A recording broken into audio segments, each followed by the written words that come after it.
Alors salut, moi c'est Hugo Legrand, je suis en moins de 73 kg, judoka, licencié à l'US Orléans Judo et je suis arrivé en équipe France Douane en 2013. Titre pour lequel je suis fier, évidemment je pense que c'est la médaille olympique.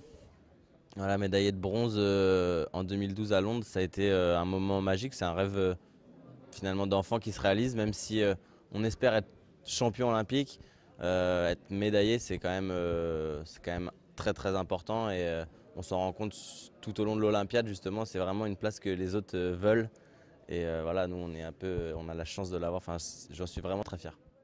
Dans ma catégorie, il n'y a pas réellement de leader, on va dire qu'il y a plusieurs personnes qui peuvent, au moins 10 personnes qui peuvent être championnes du monde. Donc il faut se méfier de tout le monde, on va dire. Alors, je vais, espérons, être présent sur les championnats du monde cet été à Astana. Tout va dépendre en fait de comment se présente mon retour à l'entraînement, puisque j'ai été blessé ces derniers temps assez gravement à l'épaule avec une opération qui date du mois de février. Voilà, donc un retour sur les tapis au mois de juin, juillet. Donc voilà, selon comment ça se présente, on espère être en forme et sélectionné sur ce championnat du monde. Bah, aujourd'hui, là, ça reste un peu loin. Il y a encore une grosse route pour moi à faire, puisque un peu comme dans le système du tennis, on a des points à aller chercher. Il y a un classement, une ranking list mondiale. Aujourd'hui, à cause de ma blessure, je suis un petit peu descendu dans les rangs, on va dire. Et donc, il va falloir aller chercher un peu des points justement toute l'année, toute la saison prochaine.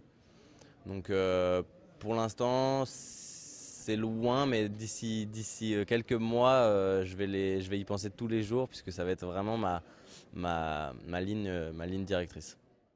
J'utilise beaucoup mes jambes au judo.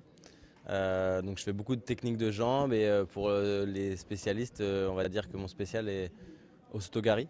Voilà, c'est un grand fauchage extérieur avec ma jambe.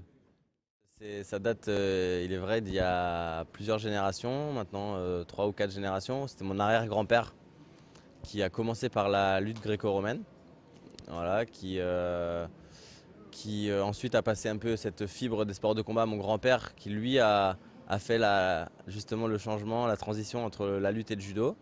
Et depuis, il est vrai qu'on est resté judoka dans la famille, donc avec mon père, mon frère, moi-même, mes cousins, mes oncles, bref.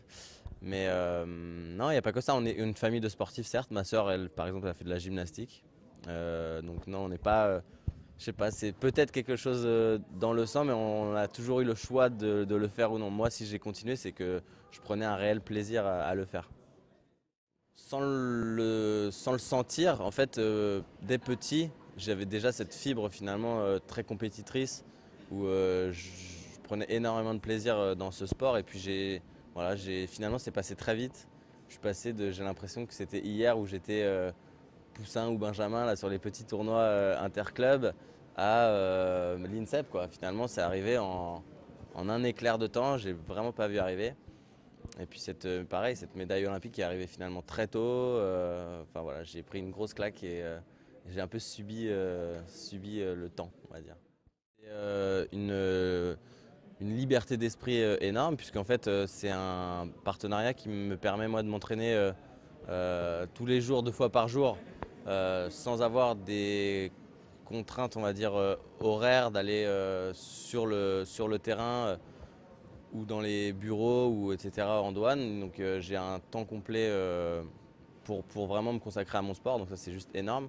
Et à côté de ça, il y a un énorme soutien moral aussi. C'est-à-dire que justement dans les moments où ça va pas forcément physiquement, là par exemple je suis dans une période de blessure, je sais que la douane est toujours là pour nous soutenir. Bref, il y a un réel soutien vraiment dans plusieurs domaines, sportifs évidemment, soutien moral et psychologique puisqu'ils sont toujours là pour nous aider. Et puis même au niveau voilà, médias, com, etc. Essayer de prendre un maximum de plaisir dans votre métier. Moi, c'est ce que j'essaie de faire au quotidien. Voilà, essayer de garder la pêche et voilà, et garder je sais pas, ouais, garder la pêche. Si, après. Vas-y, fais-le comme tu le sens.